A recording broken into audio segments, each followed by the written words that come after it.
Mirollingeida matamda nupisingmu kaidongda naitom leiroidabani. Miyoibana matam pumbada wakal nungaina leina honari adubo matam pumbada wakal nungaiduna ta leiba haibasi oitokpada khara wana thokani. Maramdi miyoibe punsi lamida wa nungai haibasi matam pumbada leina duna ta leigadaba amani. Hakchang phana lehena bo honabada wakal nungaina leiba mathau tai wakal nungaina leiba matamda hakchang immune system mapang kangkhlali haina akhangai singna phongdongna khiba leire. Maramna yarimikai koina awaba wakhandagi lapthongna leina honagadabni wakal nungaina leina honabda ikoni imung manung miyoi sing amadi marum mapang natraga nungsijaba miyoi singa loinaba mathau tai adubo karinguma matamna naitom leningmai wakhan pharokpasu yai naitom leningmai wakhan pharokpagi tongan tongan maram lemba yai adubo yarimikai ikona maram chadana naitom leinaba honaroidabni maru oina mirollingeida matamda ikona naitom leiroidabani naitom leiba matamda igine haiba kanagumba amatta malem ase leitrabo oina khalakani machina maram oiga naitom leiba miyoina mirolmi nupisingda wakhangi nungaitaba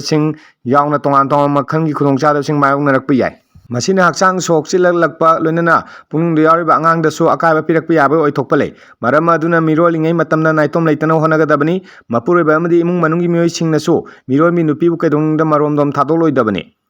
perinatal periodta nupisingna depression leibagi thokdog asi amna toina toi akangai singna thijinbadagi khangba ngamle madudi mirolmi nupi tarukki manungda ama depression na maram oraga khudong chadaba sing thokale masina maram oraga polagliba angang adugi emotional growth akaiba pirakani maram anu mirollingeida amadi ngang polom matung tha ahumdi mama oibising matam pumda wakhal nungaina leino honagadabni masina mama amadi macha ani gi oiba kwaidi phaba oigani nupi oibisingi punsida angang pokpa matam asi kwaidi henna maru oi maramni nupi amana ahanmoina macha pokpa haibasi mahaki punsida kwaidi chawba onma ama lakpa matamni angang pokpa nauringi matamna mi punba watpana maram oraga wakhal kara sonthaba mama oibisingdi amukaina wakhal sonthakiduna macha soksilai mama oibisingna macha soksilakpa matamna chawna kaiba piribsi pigliba angang adudani imung manungi amadi mapuroibagi thodang hariba matam asida yamna chawi makoibu puning sonthandana honagadabni malemda leiba nupi kaya angang polaba matungda makoigi ahal lamansinga hana leinanaba phaba maridu makhatana thamba ngamlaktaba amadi imung manung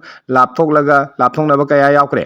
masina taba wakhal naitom leibana atopa hiram kaya daso kaya piri wakhal naitom taba miyoi singda nahalakpa yaba leina kaya amasu leiri madugi manungda cancer haibasi leina cancer hariba leina makhal asi chamani